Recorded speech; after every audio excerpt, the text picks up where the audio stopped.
Now, greetings, everybody. This is Opening 451 here, and welcome to a belated episode of Weeb Warriors. And we actually have Jordan with us this week. Jay was going to join us last week, but dude fell asleep. I don't know what kept him up so goddamn long, but here we are now. Yep, and he's gone again. Gotta love that. Deep levels of commitment. Well, with him, he has a prior obligation, so I'm not going to be worried about it. I hear you. But since we're going to be talking about only 4 shows within the next coming weeks, since we had to really, like we did 2 weeks ago, we cut the fat from all the shows that weren't as interesting for our weekly reviews. So this would be more speedier since there's only 4 shows we're going to be talking about. And since we missed last week, we have 2 episodes per show to talk about. And we're going to be starting with My Hero Academia. Yep. So in these latest 2 episodes, we're still in the provisional licensing exam. And 2 episodes ago, Rush, we got to witness the end of the first test, which was to knock out your opponents by striking the targets that they put on their body with balls, which were essentially coded to your own targets. And we get to see the rest of Class 1A bring it on in for the total victory. But the most important thing that I feel like that came out of this, beyond the Bakugo, well, not Bakugo fight, the Bakugo like assist, and help me out here, Tony. Lightning Boy. I don't know his name. Kirishima. Yes. What? It's Kaminari. Yeah, there we go. Kirishima's Red Riot. Yes. Kirishima, I know, for whatever reason, because he's great. But oh, bro. Kaminari put in work with his point-and-click lightning maneuver there. Just absolutely devastated his opponent in the most beautiful fashion possible. I'm really glad that he's getting more play now. His powers are great and are actually more true to form than any other lightning user you would typically see. Lightning doesn't obey any convention. It goes to ground as quickly as possible, but that's unimportant. Yeah. And then you have moments where you get Aoyama, or the hero with the most, well, the soon-to-be hero with the most incomprehensibly long fucking hero name ever. Because he wants to be that fucking special. Hey, man, you gotta be special. Otherwise, what's the point in being a hero, right? But yeah, no. What's this quirk again? Names. Naval laser, where he basically shoots from his belly button. But it gives him a stomach ache if he shoots it for far too long. Yeah, the most powerful quirk, but it's also just the most embarrassingly... It's the most embarrassing weakness you can ever have for someone to shoot a beam from anywhere. I mean, sure, Cyclops from Marvel Comics has a similar weakness where he can't really look at anybody without them dying. So getting a stomachache is less horrible than that?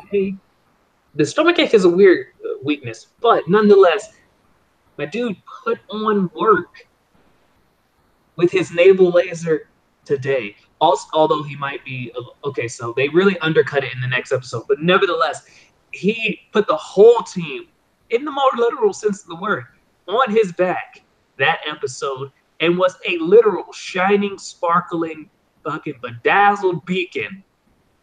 That is true. Trying to rally everybody to where they can just. Well, he did it as a sacrifice play, and it turned out into a rallying call. But nonetheless, he gets props for being able to sacrifice himself. He was just like, I'm not good enough to be a hero, but I want to help my friends. I want to be worth something. And his backstory is surprisingly sad. Like, I teared up when we had that flashback. I was like, why is this so powerful? what is this 5-second scene? Like that's the magic of Hiroaka's supporting cast. Like all the other students of Class 1A get their moments in spotlight when they actually arrive at that opportunity. Like we have Ida's moment, we have Todoroki's moment, we have Bakugo's moments, we have Kirishima, Kaminari. Mineta gets one even. Yeah, Mineta. Okay, so in the opening scenes where Mineta, well, no, in that final battle, Mineta was just bleeding to death, and he was just going on anyway. I was like, what is this? Oh yeah, definitely. Where you have everyone just putting in the finest of work, and then the next episode where everyone in Class 1A they become part of the 100 individuals that pass the first test, and then the second test comes in, which is a rescue operation after a terrorist attack.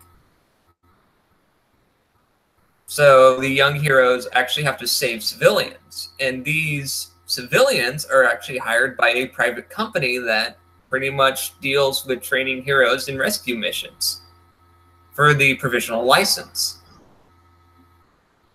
And they have the funniest goddamn acronym I can ever find. Like it for any corporation. Huck. Amen. I've seen Stranger Things. So have I. Things. But yeah, no. They are the actors are hilarious from Huck. When they just yell minus points, it just kills me. Also, Bakugo wasn't there for nobody's bullshit whatsoever. Well, with you not really liking Bakugo to begin with, I don't like assholes. That is true. His powers are great. Like I can't downplay him. He is a genius. His like situational awareness, his flexibility, his intuition, and just the sheer power of his quirk in itself, which you wouldn't really think about given its description. Right. Just shine through with everything that he fucking does, but he's just a terrible dick. And it's just like, wow, why are you so worthless? Like, Mineta is a better hero than Bakugo. I don't care how strong he is. It's just the way, because people skills when you're a hero actually do play a factor on top of actually having an awesome quirk too. Like, I'm almost tempted to believe that Endeavor had an affair with Bakugo's mom and that his dad has nothing to do with any of this. I mean, I've heard of stranger fan theories more than anything. Endeavor seems like the sort of individual that just wants to reach the top by any means necessary just to surpass the one person that's always in front of him. Yeah. Well, he's going to have a very long road ahead of him coming up here pretty soon, but we'll leave that unsaid for the manga, for the anime only people. But those who read the manga, you already know that Endeavor is inbound for some changes on level. Yeah. Like what's happening currently, what happened currently in the manga with his crowning hero movement. Holy shit. Yeah. So, with that said, we're looking really excited to see the conclusion of the provisional licensing exam. Gang Orca. Oh yeah. Orchestrating a mock terrorist attack during the rescue evacuation. That just does not sound good. No, especially since his quirk essentially makes him into a human-sized orca with all the capabilities of the animal. Yeah, so I mean, he's beefy. Yeah, every dimension. Will fuck your shit up. Yep. So that's gonna be fun. I wonder how people are gonna react. I'm really looking forward to seeing more of Midoriya's shoot style, but I'd also like someone else to get some playtime. I don't know who though. I think everyone got pretty decent coverage this episode, except for Mineta. I only know like their voice. I only know like their quirk name. Anti-voice, acid, Mineta, and Sugar Rush. They Oh, didn't really get a whole lot of play. oh, yeah. Mina is Acid. Koda is Anti-Voice, and I think his name is Sato. Is Sugar Rush. Yeah. I mean, I don't dislike their character designs. In fact, I really like Acid a lot. Yeah, she's amusing when the need Oh arises. yeah, and Invisible. Toru. Toru. Yeah, and she demonstrated her light manipulation abilities in this Oh, that is episode. So true. she Because is more than just invisible. She is a light manipulator, and that is an important distinction to make. yep, she's just refracting light, which is one thing that most people don't take invisibility for granted when it comes to like as a superpower. It's not like the inherent ability to turn yourself invisible. You're basically shutting off everyone's ability to see and perceive you like an optical. It's like changing the light fixtures in your eyes or just turning off a light switch. Nope. Which, all in all, it's really great because I'm looking forward to seeing how they're going to animate the end of the provisional license exam arc. And then hopefully they also include in the season Bakugo's crowning moment when he and Doria have their moment, which is for everyone who reads the manga, that's a very powerful moment for those two characters. I can't wait to see here that. Bakugo becomes this much less of a dick. Mm-hmm. So I think with that, we're going to move on to the next show, what's up on your queue, Jordan? Next on the queue is How Not to Summon a Demon Lord. So, episode 6, Slave Market. Diablo believes that he can investigate the slave collar by going to the slave market. Here we get to see not only the nature of a few things about the world that they live in, but also get to see essentially like a pseudo pornographic scene with with Sarah. Yeah, Giara and Diablo, sweet Jesus. Good Yeah. Lord. Like, okay, so the reason why they, like George said, they go down to a slave market is because I think it was Sylvie Mm. that brought to their, it's either Sylvie or Celeste, one of those two, brought to their attention that someone who works in the slave market would inherently know the magic behind the slave collars to remove them. And so Diablo and the girls went down there to investigate, where we were introduced to the owner of the market. And good Lord, that woman. Jesus. Yeah, no, she not only is she a mess, but she's busty as all hell. Mm, That's one thing that this anime has never shied away from, saying in the manga, and it is sort of large breast. definitely. And then in that same episode, we're introduced to Shira's brother, who is the prince of the Greenwood Elves. The Prince of Fuckers. That's who he is. The Prince of Fuckers. That is true. He is the prince of fuckery and fuckers. And apparently incestuous, because why not just add on to it, right? Yep, because we have to play into the stereotype of medieval fantasy or just medieval things in general, where familial inbreeding is the thing that everyone does. And if, well, for Spain, then fuck. Why don't we do it in other fantasy shit? Yeah, no, I mean, I already dropped one series this year, this season for too much incest. Very true.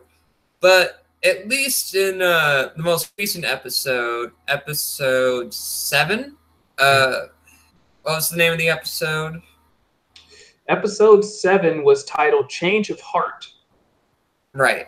Where She Kira. experiences a change of heart. Ass lies. It's because it's by means of a flute that manipulates the wills and minds of elves that Shiro's brother uses on her just to have his way. Yeah, and then Which, he passes out, which he uses to devastating effect, tricking Diablo into thinking that Sarah has abandoned him. And as you can imagine, with someone of Diablo's particular personality, he has abandonment issues. Um, yeah, we got to see a little bit of that in a flashback when he was a kid, and he was finally making friends that while they were playing Monster Hunter, which it's not explicitly shown, but you know it's Monster Hunter. Are you kidding me? yeah, it's a very loose parody of Yeah, Monster Hunter. and then when he's going to see his friends and them just shit talking him and pretty much using him for all the neat gear that he gave them, which, by the way, is a very shitty thing to do to somebody who wants to be your friend, who say shares interest with you, but you use them to get better stuff. The hell, man. Hey man, people are shitty out here. That is true. There are shitty people out there, but this devastates the poor guy, and it left him pretty like even with the moment with Shira, it left him pretty much wanting to sleep and not do anything about it. It had to take Rem basically saying, I'm going to go to the elf encampment and I'm going to fuck his day up. I'm going to bring Shira back because she's stupid and she's my friend. You gotta look out for your stupid friends. That is true. And then Diablo's like, you know what? You're not going there alone. I am actually going to get off my fucking mopey ass and do shit. Yep, it was time for Diablo to put on his big demon pants and go wreck house. Which he did. Oh, fuck yeah, he did. But can we talk about the rape slime? Why is that such a popular trope in fantasy stuff? I mean, it depends on which fantasy show we're looking into. If it's like for blatant fan service, it's obviously meant there. And then I like the tidbit that how Shira basically says, slimes are carnivorous, they don't just eat everything. But apparently her brother thought I taught the thing how to eat only clothes. Which leads me to think, how many people have you fed to that slime in order for it to just eat the clothes? I don't know, nor do I really want to think about it too terribly much. Just for the sake of my own mental health, because my dude is just severely unbalanced. Yep, completely unhinged. Well, unhinged enough to the point where he basically summons the L's fucking trump card.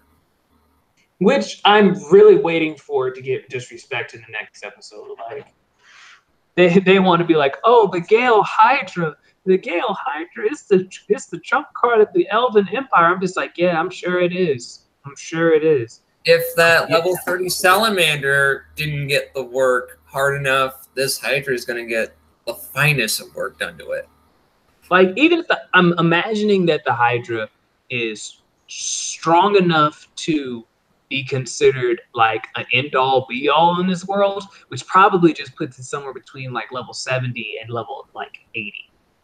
I mean, but Diablo's 125, I think. No, it's 150.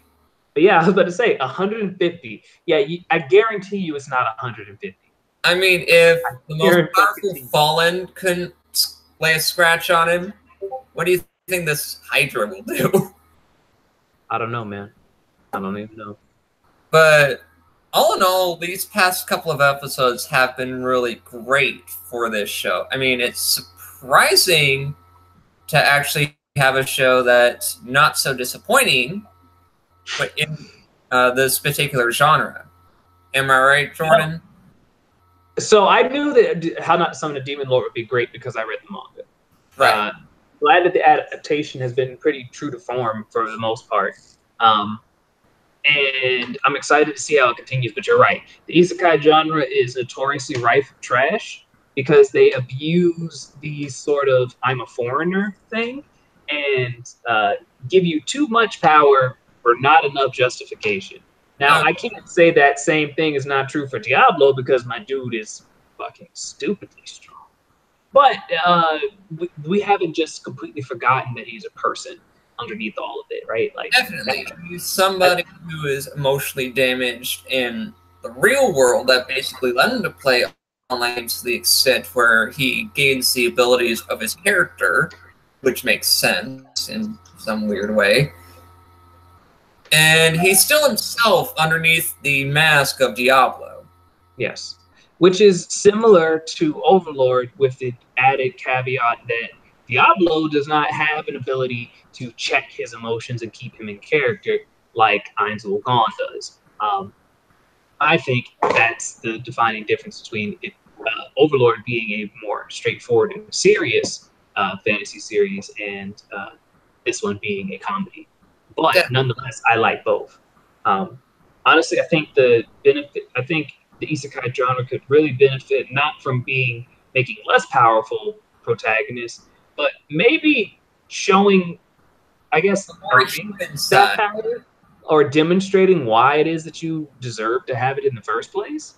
Yeah, it's the more human element to the reason why these individuals are placed in another world to begin with, and not have it so. What's the word I'm looking for, Jordan? Generic, boring. Like in another world of a smartphone.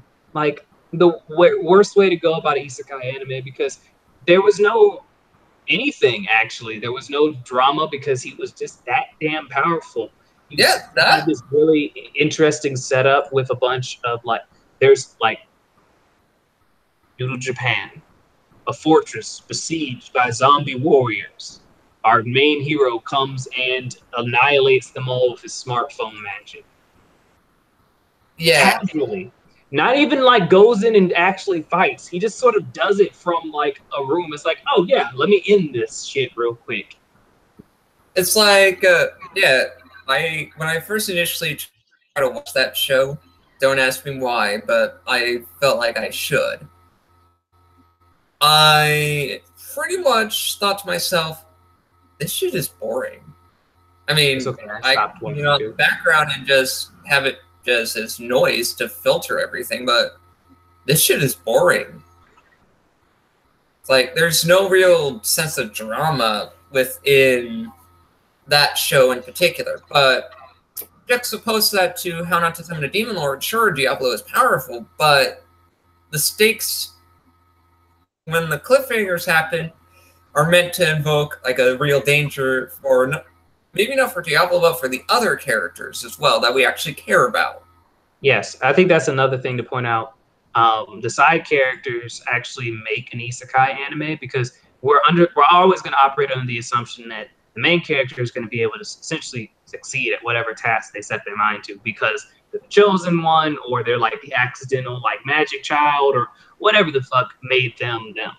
But the supporting cast should be, we should actually give a shit. I care what happens to Shara Rim, Sylvia, for all fucking not Sylvia. Sylvie? No. Come on now. Sylvie. I thought I said I cared, and then I can't get her name right. Sylvie, the one buddy chick. Yes. Even there, she's kind of interesting. Right? You actually care about what happens to the supporting cast. In the previous, in the episodes that featured Emil fighting off against that war shaman. Hey. Our boy put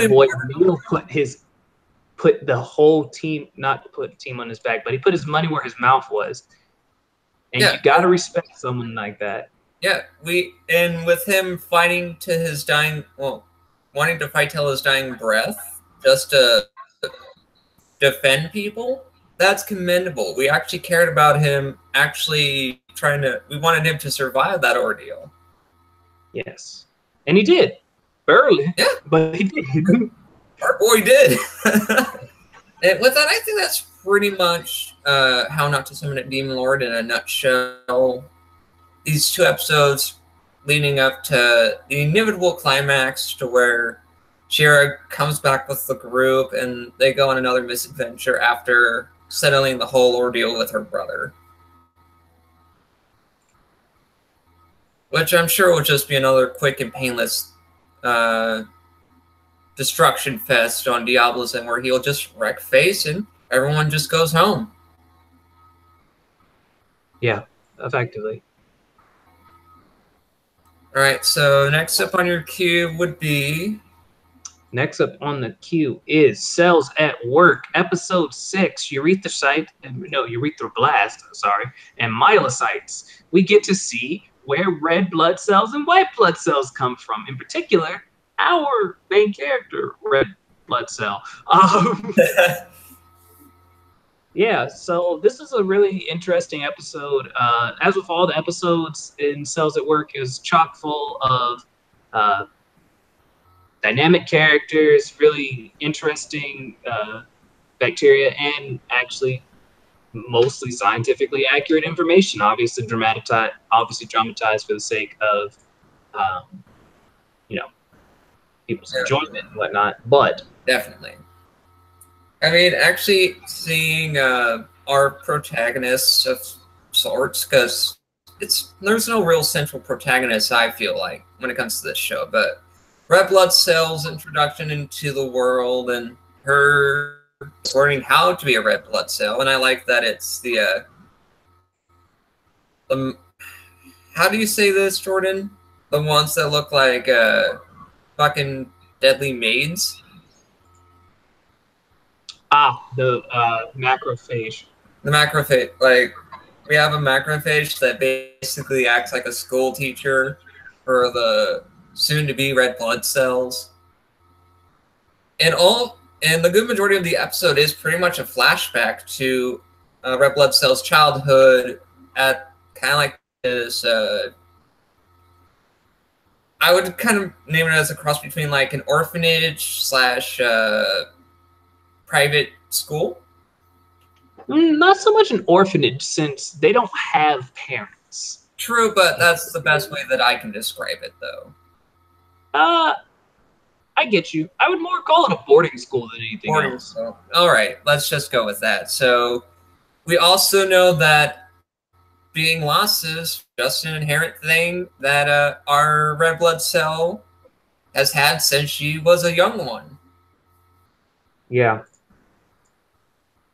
And I find it really amusing that we have a white blood cell coming in, just trying to teach the younger ones the dangers of bacteria, which it all hinges on better run the fuck away because you will die. Yep. And I like the fact that he uses a puppet of sorts to try to teach the kids to just run from danger. And then when she just runs off on her own and runs into an actual bacteria, she just loses her shit. I mean, wouldn't you? Also, my dude was really, he was sort of an asshole. I just like to fucking beat the hell out of people and watch them scream, especially these little kids. I love it when the little kids run around and scream. Fucking great. Oh yeah, and then we have the kid version of white blood cell, or the white blood cell that we also follow in the series, where he tries to fight off the bacteria that's scaring red blood cell half to death. Yo, when his knife was like rubber, I died. Yep, I'm like, oh my god.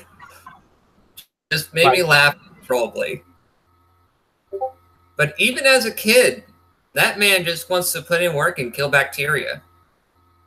Yeah, no, he's not here for it. And then, like, later on in that same episode, we're introduced to another cell that pretty much has it out with killer T. And yep, natural killer T cells. And they run into an incident where we are introduced to the central focus of the episode we're going to be talking about next, which will be a cancer cell. Who is crazy. So he appears in the end of episode 6 as a cell is being chased by some random mutant cell that the white blood cell and killer T cell are able to kill. And then when he leads them back to the apartment complex that Mm-hmm. he is from, they encounter a bunch of other cancer cells. Most of them just randomly malformed and whatnot. But then NK is fighting the masquerading cancer cell, and your boy's just like, I don't even know, a shapeshifter. Yeah, it basically I kind of the way I can make the reference in my head, it kind of acts like one of the infected from Resident Evil, I was like gonna say virus, Clayface, but you're Clayface, or take any sort of zombie from Resident Evil that looks like a hellish, massive flesh. nope.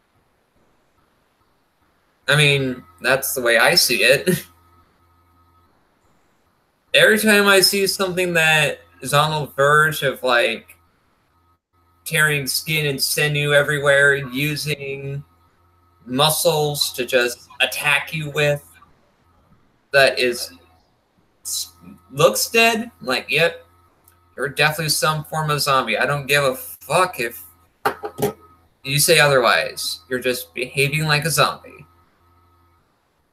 Yeah, no, I Well, gotta agree with you there, Tony. but the fight White Blood Cell, Killer T, and NK had with the Cancer Cell, holy shit. Yeah, This no, guy that was throwing crazy. them around. He, Just giving disrespect to all of them, like left and right, until he feels like he's about to win, and then when Red Blood Cell just comes through and brings all the immune cells in to just basically wreck shop. yeah, when Red Blood Cell came around the corner, I was expecting there to be like a scientific fact pop up, but then I was just like, wait, Red Blood Cells can't recruit immune Yeah, cells to my knowledge. Like, where the hell did they accomplish that? And I was like, this is the dramatization. Got it. Roger, Roger. yeah. But I think it was just really funny how just before, like during the fight, she has like moments of bad luck. Like the first thing was, what was the first thing, Jordan? I mean, I watched the episode like earlier today. Oh, she ran into someone that was carrying a bunch of dishes, or I don't actually know what they were, but they were dishes. That was the third thing. The first thing was that she ran. She walked underneath a ladder. The first Oh, thing was her shoelaces breaking. I must have blinked and missed this because I don't remember that at all. Oh, the first thing was her shoelaces breaking. Then she walked underneath a ladder. Then she bumped into someone who was carrying dishes for some ungodly reason. And then her cowlick decided to just act crazy. Yes, that I remember. Because apparently moving a hoge just leads to just bad omens everywhere.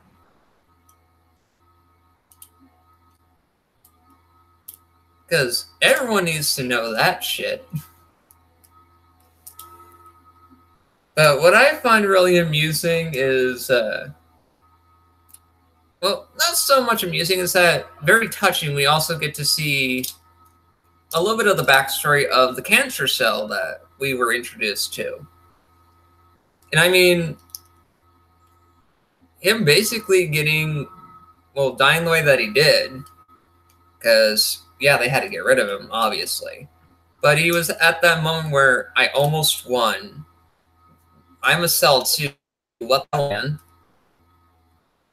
Like, really, laying it thick on our boy White Blood Cell. He's the like, only one with a conscience. Now the thing is, though, is that I actually don't think the cancer is dead. It's very hard to get rid of cancer once it's spread like that. So I would not be surprised if it made a reappearance at some point. I would love for Cells at Work to get a season 2. I feel like it's popular enough. Please, Almighty God. can we have it? Can we have it? I don't I don't want a repeat of High School of the Dead. Please give us another season of this. Because if it's popular here in the U.S. as well as in Japan, oh yeah, they're definitely going to milk this cash cow. I'm sure. But with that, I can't wait to see the next episode, which is all about blood circulation. Yeah, I don't ever watch the previews, so I'm not aware, but I'm looking forward to seeing whatever the new episode is about. Yeah, but apparently they went with a lot of different instances of like food poisoning and whatnot. Mm-hmm. Blood circulation seems like the most relatively simple and not so dangerous thing to ever happen to the human body. It's just very simple. Maybe we'll just get a straightforward, just normal, funny episode with no action in it. But anyway, let's move on to our last show, which is Yuna and the Haunted Hot Spring. And we have episodes 5 and 6, because this show is one episode behind all the other shows. Yep. So episode 5 is called Yuna's Body Measurement, and there's another half, and Nonako's Crunch Time. All right, so Yuna's Body Measurement. Yuna goes to school and becomes closer friends with, what's her name? I'll just refer to her as brunette classmate. Becomes closer friends to brunette classmate. So much so that they begin to, I guess, develop a skinship with one another. It's essentially just like lesbian caressing for like 12 minutes, all the way down to the point where she like agrees to like get stripped naked so that Yuna can, determine what the make and whatnot of her uniform is. And then she then goes and touches Yuna in return to get a better idea of what she like looks like, since she can't see her in the physical, and decides to like caress her shoulders and her waist, and develops this like mental image of her just totally ass naked. And her name is Mizuki. Okay, there we go. Yep. And sweet Jesus, as someone who does like Yuri moments in anime, obviously. I mean, we all have our, I wouldn't say it's a guilty pleasure, but our pleasures in life. And one of those moments just happened to be those things. Like, Yuri moments happening what fine. And Jace, too. But anyway, just for the sake of just clothing, I know Yuna is a ghost, but still, man. It could be very simple where she could just grab the uniform. Doesn't have to bother with touching Mizuki's body or whatnot, but hey, we gotta have something that's fan servicey. Am I right, Jordan? Yeah, you're not wrong about that. I mean, it is definitely fan servicey. But honestly, a lot of the shows we're watching, two of the 4 are fan service based. And My Hero Academia floats a very uncomfortable line. Very true. I mean, you could just give and take. Fan service for what it is. It's just there. You can enjoy it or not, but it'll always be there. Yeah, I don't see it going anywhere anytime soon, but Yuna definitely treads a line with their latest episode as far as fan service goes. Oh my Jesus. But let's finish up this episode first. So essentially the first half of episode 5 is just Yuna and Miyazaki becoming closer friends, developing a skinship with each other, and Miyazaki trying to overcome the barriers that exist between her being a human who could not sense spirits, and obviously Yuna being a ghost. So it's very cute. There's a good bit of fan service, as there is in most episodes involving Yuna. And then, yeah, that's pretty much the kit and cradle for that. And then we have the second half of the episode where what was the descendant of Shichinjoji's name again? You remember Chichin Joji, but not the person's name. It's Nonoko. Nonoko. Okay. Well, I know Shichinjoji because that's the Oni and one of the three principal monsters in Japanese mythology. But yes, anyway. So, yeah, it turns out that she is a mangaka, and she takes it rather seriously, apparently.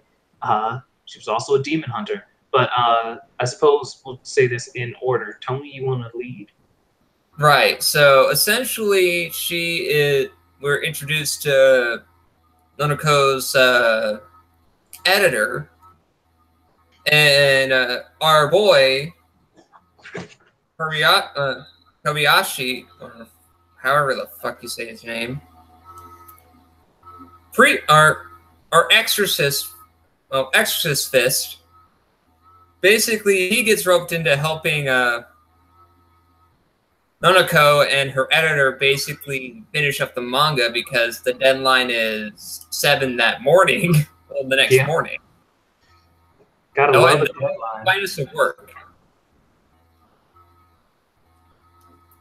And Nanako basically has a rule placed on her. She can't drink until she's done with her pages, which is incredibly amusing to me. And she kept saying, like, I want to take a break, I want to drink something. And we have a nice moment where we learn a little bit about her past, where she used to be a demon hunter. No. And so she decided to just pick up something she enjoyed other than drinking. And which was not as straightforward of a process as you might imagine. She seems to have picked up a lot of odd in jobs, hobbies, things like that, until eventually she settled on the manga. What type of manga does she draw again? I cannot remember. Neither can I, but I can assume it's it's romance manga. Gotcha. I think it's shoujo manga because there was a moment where she basically got so upset at her own characters actually having a more fulfilling relationship moment than she ever had. Yeah, and she was also questioning like the mentality of her male protagonist being oblivious to the affections of women around him, and I'm just like, ooh, look at this genre awareness. Yep, and I really appreciate that as someone who is familiar with the harem genre and has his own troubles with it at times. It's good to see that a show actually is aware of some things within the genre. Yeah, I think that this particular brand of harem genre, this particular brand of harem anime, is probably the lesser of intensities. But simple fact that they may like him in a romantic capacity, they may just admire him for various traits that he possesses. It's not very clear. Yeah, a lot of the times in a lot of harems, it's like episode 1, you lead off with like everyone being the audience and the people within the series being wildly aware that they are deeply in love with the protagonist, and he just never picks anyone for whatever reason. Or you end up hating the protagonist because of his indecisiveness and just purely unsavory and just poor gentlemanship on his end. Yep. So, or you have shows who take the different extreme where they're just massive perverts, like our boys Tomoki from Heaven's Lost Property and Issei from High School DxD. Yep. You can take it to the whole other extreme. But Issei has a whole different set of problems, and High School DxD is becoming a lot less about the fan service, and a lot more about some of the more interesting elements that get It's slipped in true. there. And you're right, Jordan. You're right about that. But still, I'm talking about the protagonists themselves, which they are Yeah. inherently perverted characters, which we have the puss cakes and you have the perverts. Just the two different extremes. And the protagonist of this series is kind of squarely in the middle, I like to think. I have Where to on that. within the first half, well, the second half of this current episode 6, we get to see him go on a date with Yuna. But first, if we're going to be talking about this episode, we're going to have to talk about the first half, which is our resident deity going to middle school. Yeah, so this is why I was saying they were treading a very odd line. So it was a cute episode, you know, her going to middle school and whatnot, meeting up with her friends, using her powers to avoid situations and whatnot, and then ultimately having your boy Kobayashi coming in and saving the day and solidifying, you know, that tenuous sort of romantic and or admiration-based tie that they have with each of the you know, female-focused episodes. Mm-hmm. But why the random panty shot of a kid in a middle school outfit, though? I don't know. Sometimes I just don't know, Jordan. Japan is a very weird place. That's the thing that just gets me. I get that I don't get the lolly thing, but like, Most I people guess don't. she's immortal, so technically she's not that old. But that same argument is made for Kanakamui, who is a child. Yeah, definitely. And we actually have the principal of the middle school basically say, "Hey, I known you when I was a kid." Mm-hmm. He even said the eternal 13-year-old, and I'm, oh sweet Jesus. Yeah, and I think that was the part that was unsettling the most. It's just like, yeah, no, stop it. You don't explicitly say that. I know he meant it in the most inoffensive sort of way, but people are gonna take it the wrong way anyway. I'm sure that the line is the line, but like, yeah, I don't know. There's some fucking weird people out in this world, Jordan. We know this. That is true, Tony. That is true. And then but beyond that, it hasn't really changed my opinion of this show overall. I still think it's great. It's a good show. Yeah. But now we're moving on to the second half of the episode, which is basically Yuna and Gabarashi going on a date together. Which was terribly funny. Oh yeah. Like everyone at the resort, because they went to a springs resort for couples, but the only caveat is since Yuna's a ghost, nobody can see her, so it's our boy just going to a spa by himself, which is sad. And he keeps asking to do things that only couples can do, and it's just awkward to what. It's not awkward for the viewer because obviously we don't care that much. But yeah, it's just humorous. Mm-hmm. Oh, definitely. Especially when he was thinking about typical date things, because he asked Yuna because he's never really been on a date before.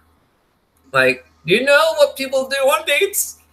And Yuna's like, well, they share drinks, they feed each other food, and they take pictures together. And he's like, okay, if this helps her ascend to heaven, then bet I'll do this. And he tries. Oh boy, he tries. But he gets stopped at every turn.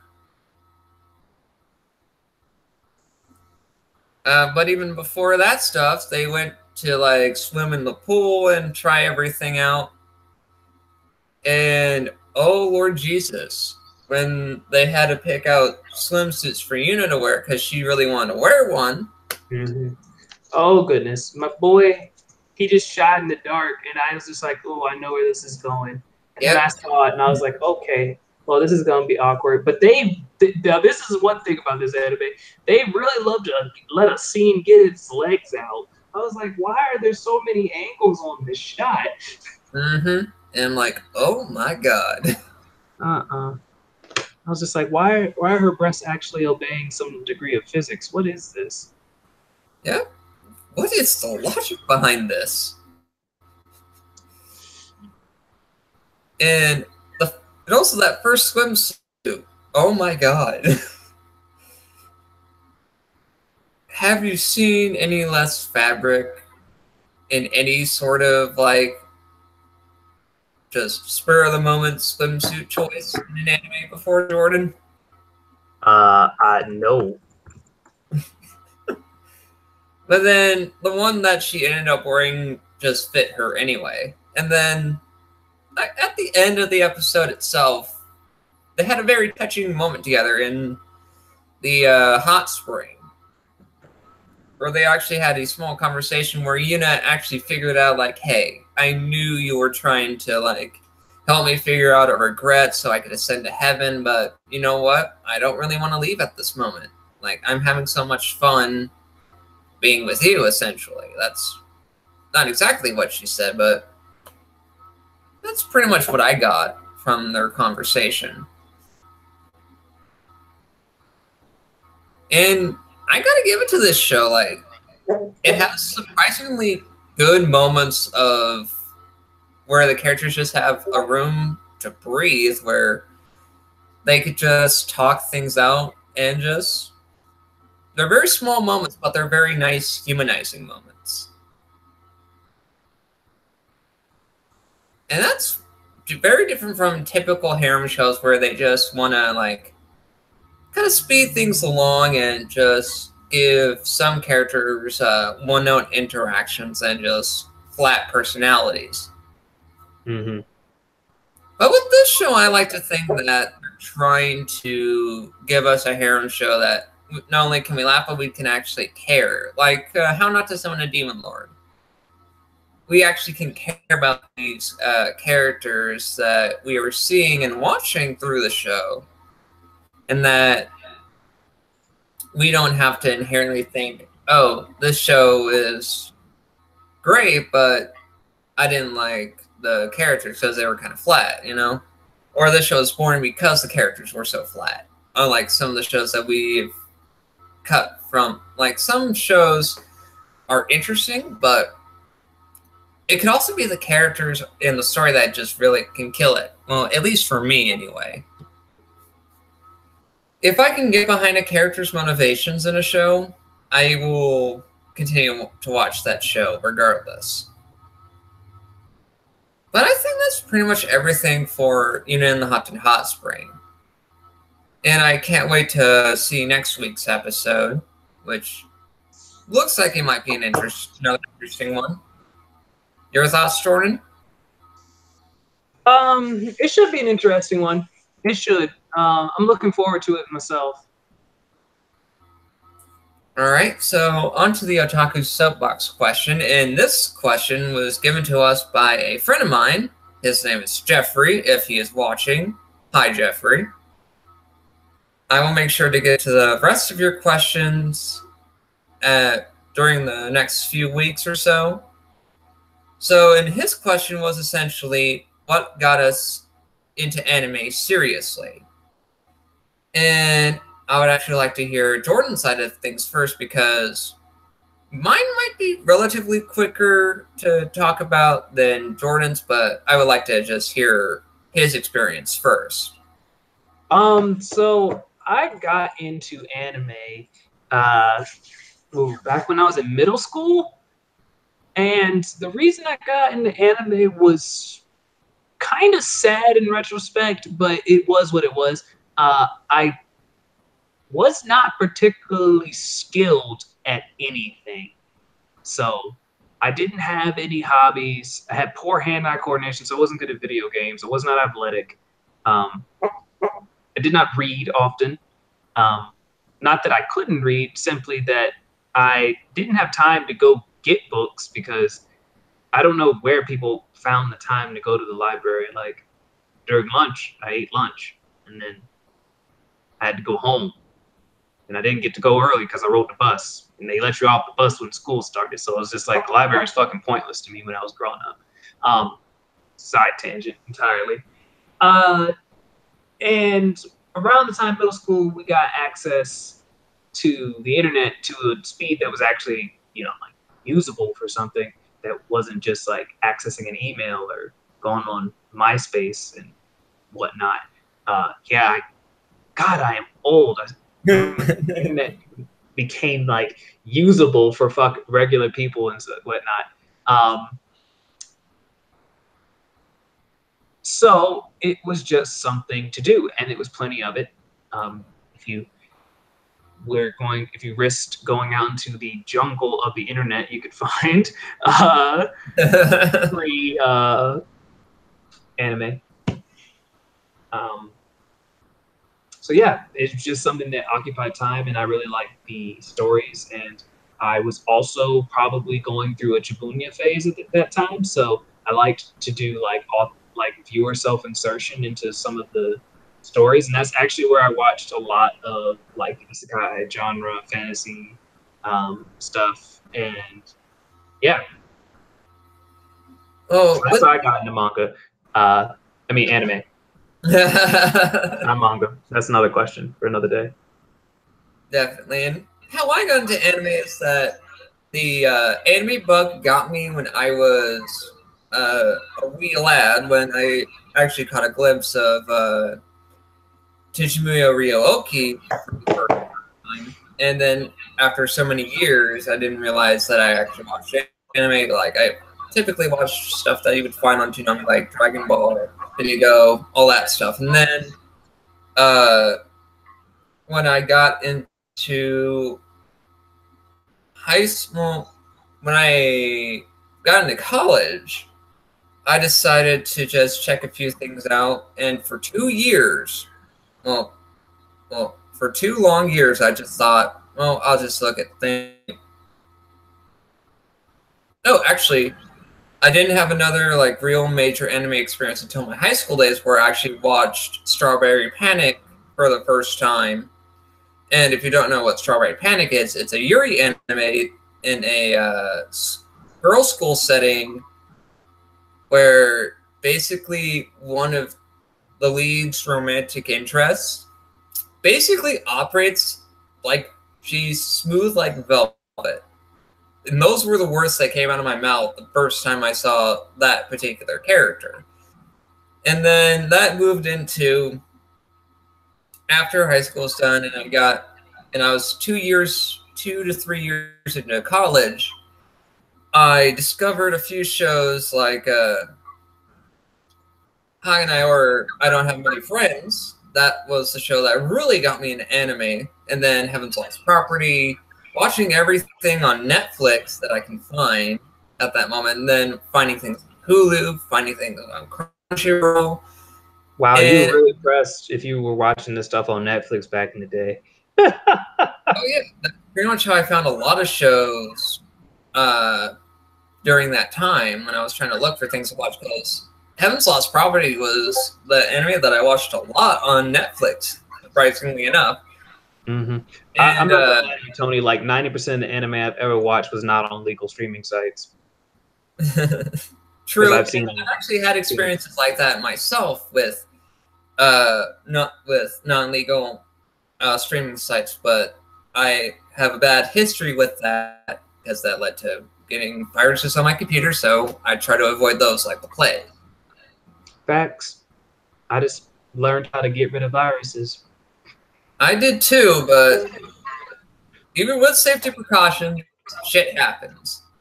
Oh no, I get you. I'm not questioning your decision was smarter than mine, nonetheless. But still, some of the fonder memories that I found a lot of interesting anime through the non-legal sites that I wouldn't have been able to find. Hell, that was the only way for a very long time that I was able to actually re-find and re-watch Strawberry Panic until about, I would say, episode 13 or so. And I just stopped and forgot about it for some reason. And then some shows just led to me thinking, you know what, this is perfectly okay. And hell, that's how I decided, you know what, I'm going to take it upon myself to also find dubs of anime as well as subs. Boy, Ugh. that was a crazy ride. I don't know why you thought that was a good idea. Sometimes finding a... Hell, I even found the not to be mentioned adaptation that's supposedly shouldn't exist in Tsukihime, which is another Nasuverse creation. Yep, so it's another Type Moon series. I got an anime adaptation that is not an actual adaptation. Didn't even watch it all the way. Like, episode 1, like, part of it, then boom, done. So yeah, that's essentially how I got into anime. It's just like a small flicker of a harem series, which inherently gave me the love of harem genre, and then which led to other shows that basically fostered that love of the harem genre within me, and that led to me watching other shows of varying genres and quality.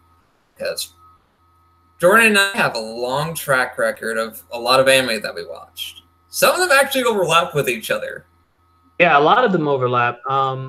Actually, let's see if so my Kitsu is not up to date. Shout out to Kitsu. .io now, where I keep track of all the anime that I have watched because I've never been a real big fan of my anime list or whatever that other one is. Let's see, how many shows have I watched? I have apparently completed, and this includes OVAs, one episode movies and things, well, movies and things like that. But I have completed 558 titles over the course of my life, according to Kitsu. And I would be around that same range as well. Which is kind of freaking absurd now that I think of That's very true. Because, I mean, while I say this includes OVAs, I really don't watch OVAs like this. So a lot of them are like 12-episode series, 10-episode series. Back when I guess they used to make 10-episode series. Like, where the hell did that come from? Oh, Big Order. Yeah, that happened. Yeah, Big Order was the thing that happened. Oh my lord. Yeah, so that was that. And then some things that I'm just, like, I'm going back through these and looking at them like, ooh, this was awful. Like Neon Genesis Evangelion, great beginning, terrible ending. Yeah, no, I'm not watching the movies. Leave me the hell alone. And then just you have a lot of things like, sure, we have like particular genres that we have just a driving passion for, because it took Jordan to suggest me watching a mecha anime that I don't, well, that mecha anime being Darling in the Franxx, and then me actually wanting to see it because I got curious, and I ultimately loved it at the end. And so me having my particular genre taste in the harem genre and romance and whatnot, I developed a real taste for just drama things in general, which I'm surprised because I can't handle most awkward situations in any sort of medium, which is ironic. And also comedy also just is a good contributor to that, because just the one thing about comedy is universal to me. Like, I can laugh at British humor, and I can laugh at some of the pun and naming conventions of Japanese humor. Because you're a sick man if you laughing at British humor? No, because most people just don't get the most people don't like the dry sense of humor that the British tend to have. Yeah, no, I don't get it myself. I don't like it. But all in all, I think it's just due to our inherent backgrounds and our just catalogs of anime that we've seen of varying quality just led to us thinking, you know what? Anime is all right by us. It's one of our go-to means of entertainment and escapism. But to get us enough to actually like talk about it and essentially review them every week, that's pretty impressive too. And it is. Now I'm just scrolling back through my anime library, looking at things that I've watched, thinking about things that I may rewatch. Also, that's 558 unique titles, not including any rewatches, and I've rewatched a lot. Same here. And some things I watched and then like I have no memory of.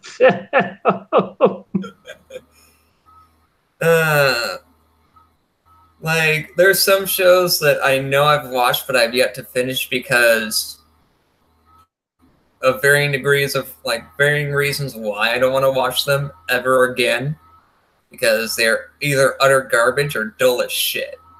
Oh, I can tell you exactly what's on my drop list because there's only 8 things that I've actually like actively been keeping track of and then decided, you know what? No, I can't do this. Steins Gate, I know, A Sin Against Man. Sin, Natsu no Taizai. I think you would actually like this one, Tony. Seven Deadly Sins? No. Or, oh no, you mean Seven Mortal Sins. I mean the personificate like the demon princes of the Seven Deadly Sins. About their hot chicks. What is it? What's the English title of this? The Seven Mortal Sins. Yes, I've seen that. Well, 4.5 episodes of it, actually. Yes, we got to the same point, Tony. It's easier to just say the English names for these. But I was watching this one show that's very popular, but it was just too damn depressing. Watamote, no matter how I look at you, it's your guys' most popular. It looked too cringeworthy to me. Oh, it's essentially just a very depressing show about a girl that has no friends and terrible, terrible social anxiety and bad things. And the bad things just don't stop. Yeah. Like misfortune to hit her like a brick. Like life just keeps slapping her in the face and you're just supposed to enjoy the ride. And I'm just like, no. I don't want to watch that. I'm not a single either. 100. I've read the manga of the 100 and I dropped the anime. It was that bad. I dropped it too. I got to episode 4 and I was like, I can't do this anymore. I was like up to episode 3. Now I think it was either episode 3 or I think it was 5. I stopped at the episode where the idol character was introduced. I'm like, yeah, I think I had my fill of this. I'm done.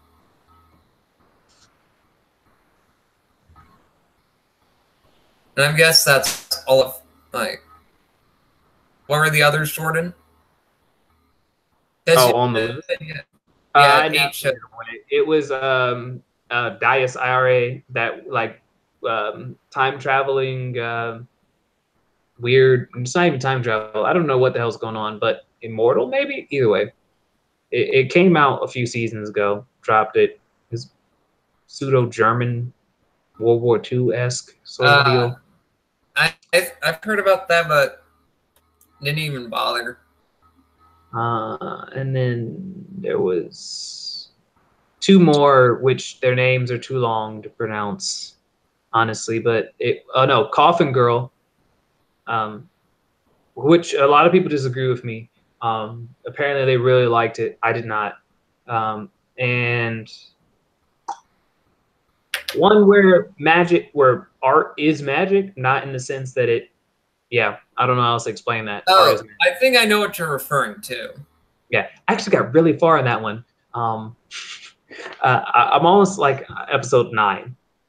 Oh my god! And if it's a sin against anime fans to say that you don't like Steins Gate and haven't watched all of it, well, I have an equally egregious sin on my head.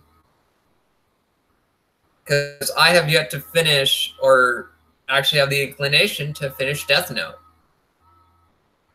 It's okay. I don't like Death Note, so I Yeah, mean, after spoiler, after L dies, it doesn't matter. well, I already knew about that, but No, apparently, that was like a preemptive warning for anyone that hasn't seen Death Note or heard the ending yet somehow. apparently it's just a crime against nature to not watch Death Note, and if you're an anime fan, apparently. Yeah, no, blow me. I don't really like that sort of anime to begin with, and Light Yagami is just a mess as a main character. But his "I'll take a potato chip and eat it" scene is definitely the funniest, most well-crafted potato chip eating scene in all of anime history. Yeah, that is very true. So I think with that, we will end this week's episode here. So join us next week for the question that the topic we'll be talking about is what got us into reading manga, since we're talking about what got us into watching anime seriously. Mm-hmm.